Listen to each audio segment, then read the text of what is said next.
it is perfect that I speak today because according to Grant, and he wrote in a chapter in Sell or Be Sold, I was his greatest sale. And we've been together for almost 20 years now, so I would like to give myself a pat on the back because I don't know if you realize how difficult of a mission that was, but I do. This is what I want to say about the greatest sale of Grant's life, how we met. I was in a commercial shoot in downtown Los Angeles. Again, this is approximately about 20 years ago. And he was friends with the it was the director. He was friends with the director. So he shows up on set. And I don't really remember him making an impression on me so much. I dated actors and kind of musicians at the time. And Grant was this businessman, just did not register on the radar. And a couple days later, I get this phone call from Grant. And I'm thinking, how did this man get my number? Found out that the director gave him my number from the call sheet, which is in Los Angeles. Like, that's a huge no-no. But apparently, Grant bribed the director and told him, look, dude, you're gonna give me the number.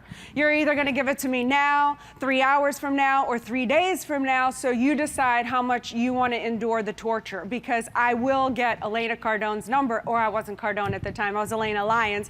I will get Elena's number from you.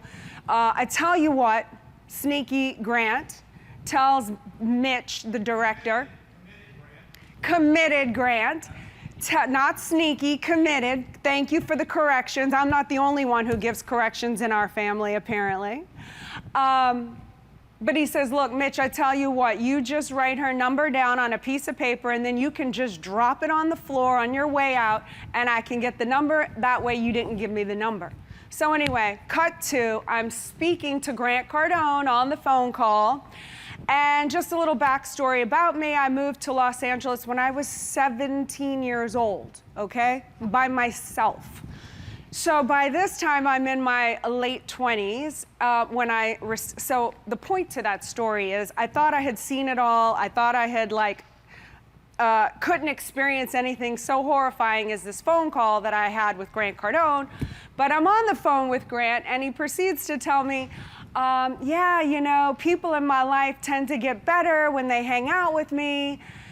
And I'm like, wow, this is, and he goes, and you know, so I can improve your life and yada, yada, yada. And by the way, I want you to get out a pen and a paper. And I'm thinking, is this dude for real? Get out a pen and a paper, and then the next time we talk, you're gonna write da da da da da. We're gonna go over it, and I'm like, click, hang up the phone with him, and that was that. I was like, this guy takes the cake. Like, who is this rich guy? Because he was very rich to me at the time. I dated these rock star guys who didn't have a lot of money. I was like, who is this rich guy that comes into Hollywood and thinks he can just like buy women or impress women? I was not interested, to say the least. Cut to, every single month following that, for the next 13 months, I get 2 calls on my answering machine per month. It's Grant leaving these cute little messages.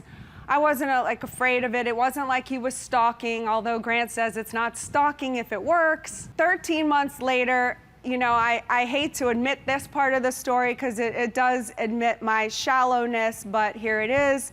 I was a competitive sporting clay shooter at the time, and so this last message Grant left on my machine, he said, hey, I rented the shooting range if you want to go shooting with me. So I was like, oh, rich man wants to play that game, huh? And it's not a cheap sport. And so I was like, okay, we can go shoot some guns. I'll bring out my shotgun that day, and I was like, okay, I'll use him for that. Guilty as charged. Anyway, we have this interaction at the shooting range, and he's not as bad as I thought.